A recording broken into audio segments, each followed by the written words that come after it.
안녕하세요. 자, 이번 시간에 계속 이어서 이승만 정부 때 중요한 사실을 하겠습니다. 자, 540쪽으로 갑시다. 민주주의의 실현이라고 나와 있지? 자, 이승만 정부가 주로 좀 집권 연장을 위한 비민주적인 개헌을 했다라는 거. 그 다음에 독재 정치, 반공을 강조하면서 독재 정치를 조금 하더라는 거야. 그걸 민주주의의 실현이라고 표현한 거야. 그래서 이 부분이 정치면에서 가장 잘 나오니까 이 부분을 정리를 잘 해놓으세요. 자, 이승만이 맨 처음에 건국될 때 초대 대통령에 임명된 거지, 그렇죠? 맨 처음에는 간선으로 임명된 거지, 간선. 그래서 국회에서 간선으로 임명이 된 거란 말이야. 그런데 6.25 전쟁 직전에 50년 5월 31일 날 총선이겠지. 530 총선. 이게 2대 총선이죠. 530 총선에서 이승만 지지 세력이 대거 탈락한다는 거지. 그래서 다시 재선하기가 어려워진 거야. 간선제 방식이었으니까. 그래서 국회에서 간접으로 선출하는 방식, 간선제 방식으로는 재선이 어려워지자 한 번은 더 하고 싶은데, 그래서 재선을 목적으로 대통령 선출 방식을 바꾸는 개헌을 한다. 그게 이제 1차 개헌이라는 거야. 자, 그래서 거기 발췌 개헌, 1차 개헌 줄쳐놓으세요. 이거 하셨죠? 6.25 전쟁 중에 있었다고. 그 중에서도 휴전회담 기간 중 52년 맞지? 1952년에 맞지? 52년에 1차 개헌한다. 그걸 뭐라고 한다? 발췌 개헌이라고 한다. 그래서 발췌 개헌 줄 52년에 발췌 개헌. 이게 1차 개헌입니다. 이거는 집권 연장을 위한 개헌이었다는 소리야. 자, 그래서 주요 내용은 뭐다? 주요 내용. 대통령 선출 방식을 직선제로 바꾸는 개헌이었습니다. 그래서 대통령 직선제 개헌이라고 하는 거야. 그래서 발췌 개헌 반드시 기억하시고, 대통령 직선제 개헌이다. 이거는 정부가 주도한 개헌이지 국민들이 원해서 한 개헌이 아니다. 그래서 이거는 집권 연장을 위한 개헌이었다라는 거야. 이걸 강압적으로 통과시킨다고. 그래서 이걸 통과시키기 위해서, 이때가 6.25 전쟁 중이니까 피난 수도 부산이지. 그래서 그걸 5.16 부산 정치 파동이라고 한다. 그거 6.25 전쟁할 때 하셨죠, 이거? 그래서 5.16 부산 정치 파동이 바로 발췌 개헌 불법 통과와 관련 있는 정치 파동이다. 그거 줄쳐놓으세요. 여당인 자유당을 중심으로 대통령 직선제를 주 내용으로 하는 발췌 개헌을 불법적으로 통과시켰다. 그리고 이것에 의해서 52년 2대 정부통령 선거 그거 이때는 이제 대통령도 있고 부통령제도 있었어. 그래서 2대, 이게 1대라면 2대, 이것에 의해서 2대 정부통령 선거가 실시된 거야. 그리고 이승만이 다시 재선되었다. 무소속 함태영이 부통령에 당선되었다. 이렇게 딱 줄쳐놓으세요. 그래서 이승만 정부는 이 발췌 개헌을 통해서 다시 재선에 성공을 한 거지. 그런데 문제는 또 집권 연장을 위해서 또 하더라는 거지, 개헌을. 그거 이제 2차 개헌이야. 2차 개헌이 4.4.5.2 개헌이야. 54년이죠. 54년이면 휴전협정 체결, 이거는 이후지. 1954년에 또 비민주적인 개헌을 하더라. 그걸 뭐라 그런다? 4.4.5.2 개헌이라고 한다. 4.4.5.2 개헌. 4.4.5.2 개헌은 이게 이제 4.4.5.2이 수학의 원리를 이용한 거야. 그래서 수학의 원리에서 4 미만은 버리고 5 이상은 반올림하는 거 맞죠? 자, 그래서 그거 수학의 4.4.5.2의 원리를 도입했다 해서 4.4.5.2 개헌이라고 해. 자, 그래서 2차 개헌 4.4.5.2 수학의 4.4.5.2의 원리를 도입하여 초대 대통령에 한해 중임 제한 철폐, 그거 좋잖아. 그래서 2차 개헌의 주요 내용은 뭐다? 초대 대통령에 한해서. 초대 대통령에 한해서는 중임 제한을 철폐한다. 적용하지 않는다라는 내용이라고. 무슨 말이냐면 1차 개헌이 발췌 개헌이지. 그럼 발췌 개헌으로 이제 대통령 직선제를 바꿨지. 근데 이 발췌 개헌 안에 대통령 중임 제한 조항이 있더라는 거야. 중임 제한은 뭐 여러 번 하면 안 된다라는 거야. 그냥 결국은 이승만이 그 다음에는 후보로조차도 나올 수 없는 거야. 여러 번 하면 안 되니까. 그런데 초대 대통령에 한해서는 중임 제한 조항을 적용하지 않는 거야.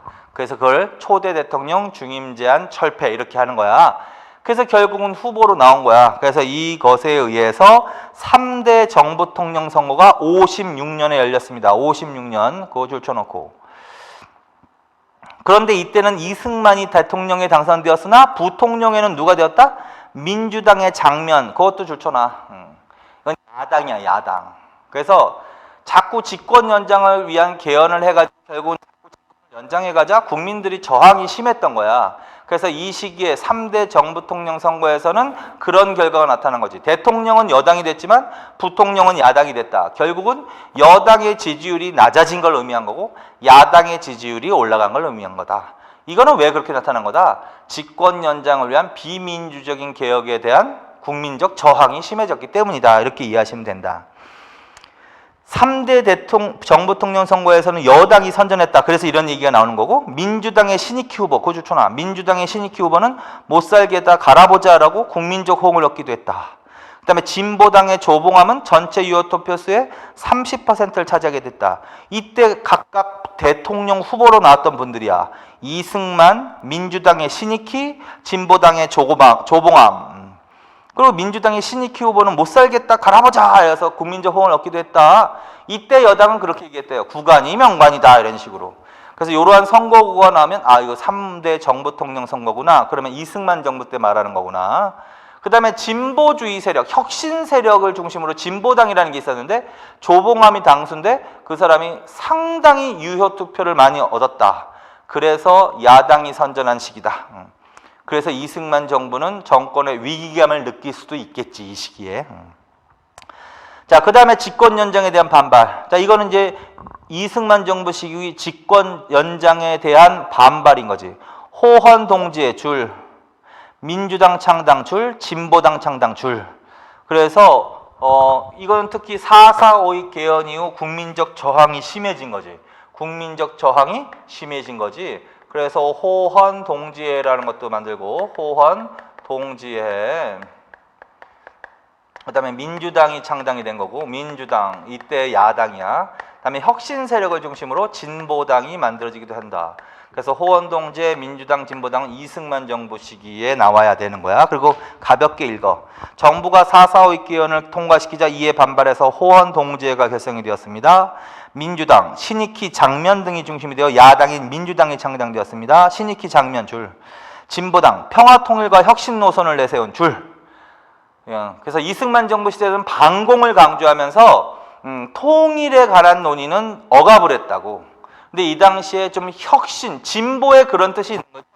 진보, 혁신 세력들은 평화통일, 통일에 관한 이야기를 했다고. 그래서 평화통일을 주장하는 혁신 세력 하면 무슨 당으로 간다 무조건? 진보당. 당수가 누구다? 조봉암. 그래서 창당이 됐다. 위원장의 조봉암 창당. 자, 그래서 이러한 사람들이 결국 이승만 정권 시기에 저항했던 사람들이고 이런 사람들이 민주당, 진보당이 3대 정부통 선거에도 나왔던 거야. 56년에. 그래서 민주당의 신익희, 장면이 부통령 후보로 나온 거고 진보당의 조봉암이 대통령 후보로 나온 거고 그래서 조봉암이 유효투표 총수의 30%를 얻었다 이런 얘기도 했고 민주당의 신익희는 못 살겠다 갈아보자라는 구호로 호응을 얻기도 했고 결국은 장면이라는 사람이 부통령에 당선이 되는 거지. 자, 그래서 요거 세 개 기억하고 그냥. 그런데 이제 정부는 이러한 정권에 대한 저항, 반대 운동, 민주화 운동에 대해서 탄압을 했다는 거지. 그래서 조봉암, 진보당 사건, 2.4 보안법 파동, 경양폐간. 이건 58년, 59년 맞죠? 58년, 59년. 58년에서 59년. 59년. 그럼 이거보다도 뒤겠지, 이거보다 뒤겠지, 이거보다 뒤겠지. 그래서 진보당 사건, 진보당 사건, 그 다음에 2.4 보안법 파동, 그 다음에 경향을 폐간시켰다. 그것도 좀 알아놔. 자, 진보당 사건은 어떤 사건이다? 3대 정부통령 선거에서 진보당의 조봉암이 선전하자 정부는 진보당 사건을 발표하고 조봉암을, 그거 줄쳐놓으세요. 조봉암을 간첩 혐의로 사형에 처했다. 그걸 진보당 사건이라고 하는 거야. 조봉암은 해체시키고, 진보당은 해체시키고. 조봉암 간첩 혐의로 사형. 그다음에 이사보안법 파동은 1958년 12월 24일이야. 이사보안법 파동. 그래서 정부가 여당만으로 신국가보안법 등 27개 의안을 날치기 통과. 그거 좋잖아. 그래서 신국가보안법 등 27개 법안을 야당이 반대하자 여당만으로 날치기 통과시킨 사건. 이걸 이사보안법 파동이라고 한다. 그다음 경향폐간. 정부의 비판적이고 장면을 지지. 그거 좋잖아. 반정부적 언론이라는 거지. 그래서 정부를 비판하고 야당의 우호적이었던 경향을 폐간시켰다. 그러니까 이것도 다 뭐야? 민주주의의 실현으로 나오는 거야. 자, 그 다음에 이제 부정선거. 이게 결정적이야. 별표 쳐놓고. 1960년이야. 그럼 맨 마지막이겠지? 1960년 3월 15일 3.15 부정선거를 저지른다고. 3.15 부정선거를 저지르고 이것에 의해서 4.19 혁명이 발생하는 거야. 4.19 혁명. 그래서 이것으로 4.19 혁명으로 이승만 정부가 무너지는 거야. 자, 그래서 48년 8월 15일 날 수립돼서 1960년 3.15 부정선거 때문에 일어난 4.19 혁명으로 이승만 정부가 이제 무너진다. 평화적으로 무너지는 게 아니라 시민 혁명으로 무너지는 거야. 자, 그리고 그 부정선거 실시 228 대구 학생 시위 3.15 부정선거 있죠? 그거는 그 다음 페이지로 가서 봅시다. 541쪽으로 가. 4.19 혁명, 이거는 이제 당연히 별표 쳐놓고 중요한 민주화 운동이니까 이승만 정부를 붕괴시킨 민주화 운동이야. 4.19 혁명. 그리고 전개 과정을 먼저 보는 거야. 자, 전기일지 1960년 2월 28일 228 대구 학생 시위. 그거부터 줄쳐놔. 연필로 줄쳐놔. 그러니까 3.15 부정선거, 그 옆에 3.15 60년 3월 15일 3.15 부정선거 마산 규탄 시위, 그거 줄쳐놓으세요. 그거 색깔로 칠해놓으세요. 그게 이제 4.19 혁명의 시작이야. 4.19 혁명의 스타트 원인이 된 사건이라고. 근데 이미 그 전에 대구에서 학생들이 부정선거 규탄 시위가, 아직 선거도 이루어지지 않았는데 부정선거를 계획하더라고. 그래서 결국은 228 대구 학생 시위라고 하는 거야. 그거를 228 대구 학생 시위. 그래서 이때가 이제 한참 유세철이야. 유세철. 그래서 2월 28일 유세철인데 이게 일요일 날이었어. 일요일 날 야당 후보가 유세를 하는데 여기에 학생들이 야당 후보 유세하는 곳에 참가하지 못하도록 일요일 날 등교 명령을 내리더라는 거야. 그러니까 학생들이 거기에 반발해주고 이건 부정선거다. 자, 그래서 이걸 228 대구 학생 시위라고 한다. 그래서 4.19 혁명의 지금 전개 과정하는 거야. 자, 그래서 요게 가장 중요하고 요거를 따로 빼서 한다. 요거를 따로 빼서 자, 스타트 어디서부터 한다? 228 대구 학생 시위부터 출발한다. 학생 시위. 분위기를 이해해야 되는데 무슨 말이냐면 이미 56년에 치러졌던 3대 정부 통령 선거에서 어떻게 이승만은 다시 3선에 성공을 했지만 야당 후보가 부통령에 임명됐단 말이야. 장면이. 그래서 그것 이후로 계속 여당의 지지율이 떨어지는 거야. 야당은 올라가고. 그러니까 이승만 정부의 비민주적인 정치에 대한 국민적 저항이 심해진 거지. 그런 과정에서 이런 게 나오는 거야. 호원동제, 진보당, 민주당이 저항을 한 거고 정부는 그걸 탄압한 거고. 진보당 사건, 이사보안법 파동, 경향폐간. 그리고 이런 상황에서 4대 정부 통령 선거가 예정돼 있었단 말이야. 그게 1960년 3월 15일. 근데 이때 여당인 자유당을 중심으로 사전에 부정선거를 계획한 거야. 부정선거를 계획한 거야. 그리고 그런 부정선거의 그 행동들이 이미 3.15 부정선거 이전부터 나오기 시작한 거야. 그래서 대구에서 학생들이 시위를 벌인 거지. 그래서 이걸 228 대구 학생 시위라고 한다. 대구 학생 시위. 그리고 실제로 3월 12일 날, 4월 15일 날 4대 정부 통령 선거가 실시됐는데 부정선거로 치러지더라는 거지. 자, 그래서 그 위로 보시면 이런 게 있지. 사할 사전투표, 3인조, 5인조 공개투표, 완장부대 활용, 야당 창간인은 축출하고, 그래서 그거 반드시 크게 알아두세요. 요런 내용이 딱 나오면 요거 다 무엇과 관련해서 이런 일이 나오는 거야. 생각을 해보면 같이 판단을 떠나서 선거할 때 이런 용어가 등장할 수 있는 거 아니야. 이거 다 뭐야? 부정선거란 말이야 이게. 자, 그래서 이러하게 실제로 철저하게 부정선거로 치러지더라는 거지. 그래서 이걸 3.15 부정선거라고 한다고. 3.15 부정선거라고 한다. 그리고 이미 이때부터 이거 부정선거니까 다시 해야 된다라고 하면서 학생들을 중심으로 부정선거 규탄 시위가 일어난 거야. 그게 어디서부터? 마산에서부터 시위가 발생을 한 거야. 그래서 3.15 부정선거가 결국은 4.19 혁명의 촉발점이 된 거지. 자, 그래서 마산까지 해놓고 그 다음에 이제 시위가 확산되는 과정에서 누구의 시체가 발견된다? 김주열 시체. 이 당시에 이 사람이 고등학교 1학년이었대. 김주열 시체. 마산 규탄 시위에 참가했던 사람이야. 근데 행방불명이 됐다가 마산 앞바다에서 시체로 떠오르다는 거지. 결국은 시위 과정에서 피살이 됐겠지. 자, 그래서 김주열 시체가 발견되더라. 이게 이제 시위를 더 격화시킨 사건이라는 거야. 그래서 줄쳐나 계속 줄치면서 생각을 해. 그래서 김주열 시체 발견으로 더욱 시위가 확산되어 나갔겠지. 그러다가 4월 18일 날 서울 시내 대학생들의 시위로 확대되더라는 거야. 물론 뭐 서울에서도 그 전부터 시위가 있었겠지. 그런데 이제 요게 이제 4.19로 가는 도화선이야. 서울 시내 주로 고대생들의 고려대생 있죠? 고려대학교 고대생들의 시위가 시작이 되어서 시위를 시작으로 해서 서울 시내 대학생들의 시위로 확대되더라는 거지. 그래서 스크럼을 짜고 시가 행진을 막 벌이는 거야. 부정선거, 규탄 시위, 부정선거, 철저한 부정선거, 선거 다시 해야 된다 이런 식으로.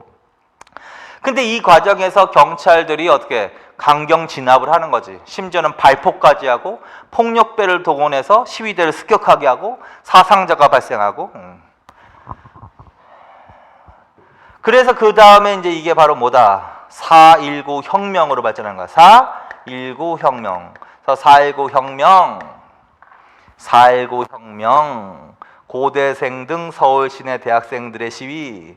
그리고 이 과정에서는 처음에는 대학생들로부터 출발했지만 여기에 고등학생도 가담하고 시민들도 가담하면서 시민혁명으로 발전하더라는 거지. 그래서 4.19 혁명. 그 다음에 이제 4월 25일 날, 4월 25일 서울 시내 대학 교수들, 서울에 있는 대학 교수들이 시국성명을 발표하더라고. 시국성명. 이거 따로 쓸 필요는 없고 그냥 줄만 쳐놓고서 제 말을 계속 들으세요. 시국선언을 하더라고. 어떤 내용이겠다? 우리는 학생들을 지지합니다. 이승만 정부는 이승만은 물러가십시오. 이승만 퇴진을 요구하는 거야. 그래서 그 다음날 4월 26일 날 이승만이 하야를 한다고. 하야는 퇴진한다는 거야. 그래서 여기까지가 바로 4.19 혁명의 전개 과정이야. 그래서 4.19 혁명은 2.28 대구 학생 시위부터 출발해서 3.15 부정선거, 마산 규탄 시위부터 출발해서 4.19 혁명, 결국은 퇴진까지 오게 되는 거야. 그래서 그 순서대로 연필로 줄치면서 크게 기억하세요. 그 다음에 밑에 보자. 배경. 이건 한번 읽으면 돼. 여태까지 다 설명한 거야. 장기 집권과 독재. 4.19 혁명은 결론적으로 이승만 정부의 장기 집권, 그걸 위해서 비민주적인 개헌과 독재 정치에 대한 저항한 시민 혁명이었다라는 거야. 그래서 이승만 정부는 비민주적인 개헌을 했다.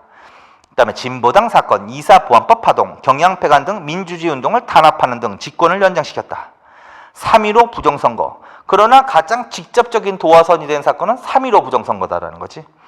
4대 정부 통령 선거에서 철저한 부정선거에 대한 규탄 시위가 전 국민적 저항인 시민혁명으로 확대됐다.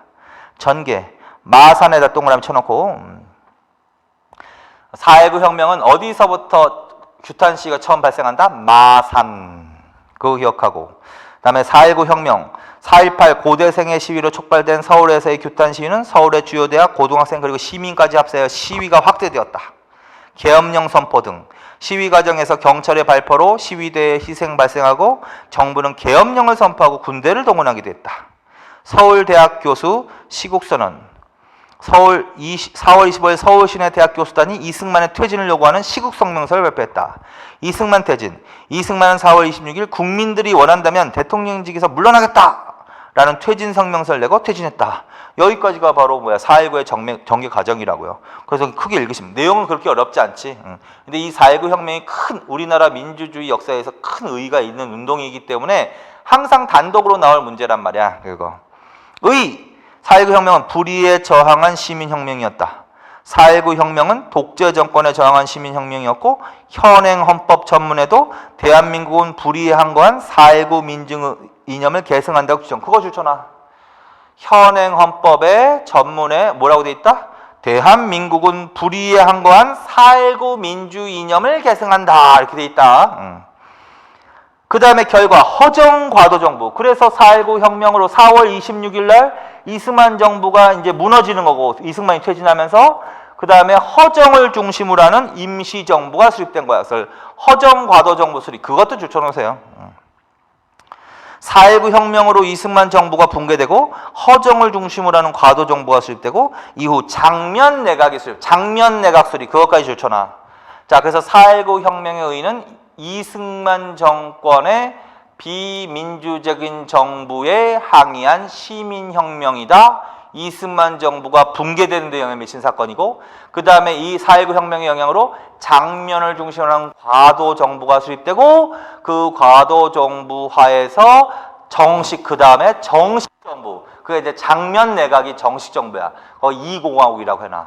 자, 장면 정부 수립에 계기가 된 사건 4.19 혁명. 그렇게 알아두십시오. 반드시. 자, 그래서 이 부분이 정치면에서 제일 잘 나오는 겁니다. 자, 그 다음에 이제 넘기세요. 542쪽에 이제 이승만 정부의 경제만 정리하고 이승만 정부를 끝을 내자고. 자, 그래서 이승만 정부는 이러한 비민적인 개헌 두 개는 반드시 정리해놔야 돼. 그리고 이승만 정부에 대한 저항하면은 호원동지의 민주당, 진보당이 나와야 돼. 그다음에 탄압 사건 하면 진보당 사건, 이사보안법 파동, 경양폐가이 나와야 돼. 그 다음에 맨 마지막에 3.15 부정선거, 4.19 혁명. 그리고 이제 경제로 간다. 자, 이승만 정부의 경제 정책, 농업과 공업의 균형적 발전 줄, 경자 유전의 원칙 확립 줄, 귀속 재산의 관리와 처분 줄, 미국으로부터 경제 원조 도입 추진. 그거 다 줄쳐놔. 자, 이승만 여기는 크게 보는 거지. 이승만 정부는 어떠한 경제 정책을 했다? 농업과 공업의 균형적 발전. 공업 우선 정책. 공업 위주 이러면 안 돼. 농업과 공업의 균형적 발전. 그거 하나. 두 번째, 경자 유전의 원칙 확립. 그거는 의미가 있어. 별표. 이승만 정부 때 경제는 무엇을 확립하고자 노력했다? 경자 유전의 원칙. 그게 의미가 있어. 이해돼. 경자 유전이란 경자는 밭갈경 놈자야. 그냥 밭 가는 사람, 농민을 말하는 거야. 유전은 땅이 있어야 된다는 뜻이야. 그냥 농민이 땅을 갖고 있어야 된다는 거야. 그걸 경자 유전의 원칙이라고 해. 그런데 현실은 정반대지. 실제 농사를 짓는 사람들은 소작농이 많은 거고 그 다음에 땅을 소유하고 있는 사람들은 서울에 사는 외지에 사는 부재지주가 많은 거야. 그래서 이 정부는 경자 유전의 원칙을 확립한다. 이 소리는 토지 개혁을 하겠습니다라는 걸 말하는 거야. 토지 개혁. 토지 개혁. 그래서 농민들에게 토지를 분배하겠습니다. 토지를 분배하는 정책을 하겠습니다. 그래서 자영농을 육성하겠습니다. 라는 의미의 정책이야. 그러니까 의미가 커. 이거는 꼭 이때만 나오는 게 아니라 조선시대부터 나올 수 있지. 조선 16세기 이후부터 지주제가 발달하기 시작해서 지금까지 온 거야. 그래서 그 시대부터 해서 계속 실제로 농사 짓는 사람이 소작농이 많은 거고 농사 짓지 않는 사람들이 부재지주가 땅을 많이 갖고 있는 게 문제인 거지. 농민 입장에서는 그게 경자 유전의 원칙과는 어긋나는 거야. 그래서 경자 유전의 원칙을 구현시키기 위한 정책은 뭐다? 토지 분배 정책, 토지 개혁 정책을 말한다. 그래서 이승만 정부 때 농지개혁이라는 정책을 한다고. 그래서 농지개혁 밑에 농지개혁 있죠. 농지개혁 있지. 그거 별표 쳐놔. 그거 중요한 거란 말이야. 그래서 경자 유전의 원칙을 구현하기 위한 정책을 하겠습니다. 이승만 정부 때. 그 말은 무슨 개혁, 무슨 정책을 물어보고 있는 거다? 토지개혁 정책, 농지개혁 정책을 물어보고 있는 것이다. 그렇게 이해해. 그 다음에 귀속재산. 이건 뭐냐면 미군정 하에서도 있었던 거. 미군정 하에서 말씀드렸던 귀속재산 있죠? 미군정 하에서 국공유재산, 미군정이 선포되면서 국공유재산, 일본인 소유재산을 다 미군정청으로 귀속시켰단 말이야. 그래서 그걸 귀속재산이라고 하고 미군정기 때 일부를 처리하는 거야. 그리고 남겨뒀다가 이제 대한민국이 수립되면서 미군정이 대한민국으로 이관을 시켜줬다고. 그래서 이승만 정부 때도 귀속재산을 관리하고 처분하는 일이 있다 정도로만 이해하면 돼. 자, 그 다음 미국으로부터 경제원조 도입추진. 경제원조 도입추진. 그것도 별표 쳐놔. 결론적으로 미군정기부터 미국의 원조를 받았지 우리나라가. 그래서 정부 수립 이후에도 여전히 미국의 원조에 의존했습니다. 그래서 여전히 원조 경제 시대야. 정부 수립 후에도. 그래서 이때 이승만 정부 때에도 미국으로부터 뭐가 많이 들어온다? 원조 물자가 많이 들어온다. 그래서 나머지는 읽고 크게 두 개는 좀 더 기억하세요. 경자 유전의 원칙 확립, 원조 경제 시대, 원조 물자 도입, 이승만 정부 때의 상황이다. 그리고 경자 유전의 원칙을 구현한다. 이런 얘기가 나오면 이승만 정부 때 무슨 정책을 물어보는 거다? 농지개혁을 물어보는 거야. 그래서 농지개혁이 제일 중요해. 별표 쳐나오라 그랬지. 자, 농지개혁을 합시다. 자, 이승만 정부 때 썼던 일이 뭐야? 농지개혁. 일명 토지개혁이야. 무슨 원칙을 구현하기 위한 거다? 경자 유전의 원칙을 구현하기 위한 거. 그래서 토지 분배 정책이야. 그래서 농지개혁은 농민들에게 토지를 분배함으로써 경자 유전의 원칙을 구현한 정책이다. 농지개혁법 공포 실시 50년. 그거 줄쳐놔. 그래서 농지개혁법이라는 게 공포가 되는 거야. 49년에. 그리고 실시는 50년에. 내용. 내상은 농지만 줄. 반드시 내용한다. 자, 그래서 이승만 정부 때 농민들에게 땅을 분배하는 정책을 했다고. 이거를 농지개혁이라고 한다고. 토지개혁이라고 해도 된다고. 그러나 농지개혁이라 하는 이유는 남한에서는 전 토지를 대상으로 이루면 안 돼. 농지만을 대상으로 한 거야. 농지만을 대상으로. 농지를 보통 경지라고 한다. 경지. 밭가는 땅, 경지. 농지만 대상. 산림이나 임야. 산림, 그거 줄쳐놓으세요. 따로 쓰지 말고. 산림이나 임야는 비경지라고 표현한다. 비경지는 뭐 제외. 그래서 남한의 토지 개혁은 뭐야? 농지만을 대상으로 하였습니다. 산림이나 임야는 제외되었습니다. 경지만 대상으로 했습니다. 비경지는 제외하였습니다라고 해야 돼. 그 다음에 두 번째. 토지 소유 상한선을 정한 거야. 토지 소유 상한선. 그래서 최고로 소유할 수 있는 토지의 상한선은 토지의 소유 상한선은 몇 정보로 했다? 3정보로 했다. 3정보를 상한으로 했다. 3정보 줄. 그래서 3저 정보는 면적의 단위야. 그래서 3정보를 상한선으로 3정보 이상 소유하고 있는 지주로부터 땅을 국가가 강제로 매수하는 거야. 그리고 농민들에게 또 3정보 한도 내에서 분배하는 거지. 그래서 3정보 상한선 줄쳐놔. 그 다음에 유상원칙. 무슨 원칙을 취했다? 남한에서는 유상원칙. 그래서 지주한테 땅을 뺐을 때 값을 치르고 땅을 뺏은 거야. 그래서 유상매수라고 하는 거지. 그래서 3정보 이상의 소유 토지를 유상매수해서 그 다음에 농민에게도 돈 받고 나눠주는 거야. 유상분배지. 그래서 유상매수, 유상분배. 어쨌든 유상원칙이다. 유상이다. 무상이 아니다. 그거. 거기까지.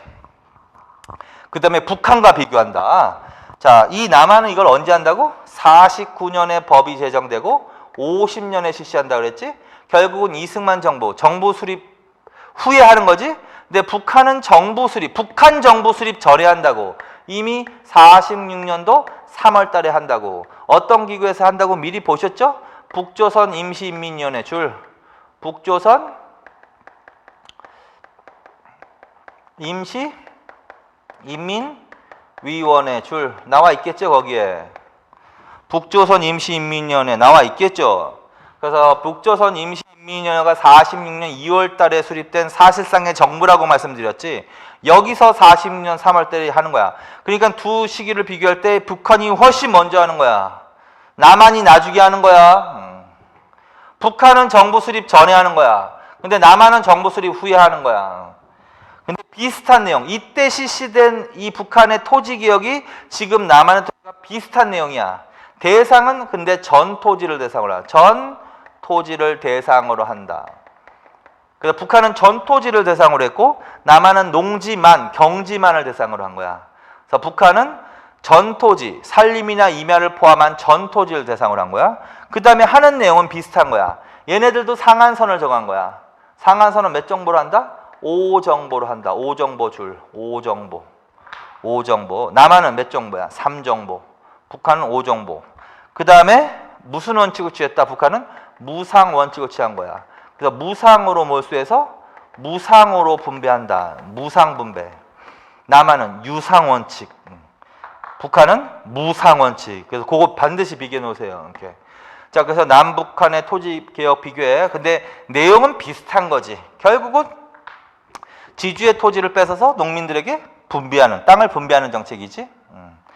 자, 그렇게 비교해 놓고 그 다음에 의의와 한계. 이 정책의 의의가 뭐냐? 농지개혁으로 당연히 무슨 농이 증가할 것이다. 자영농의 증가. 그거 당연히 줄쳐놔야지.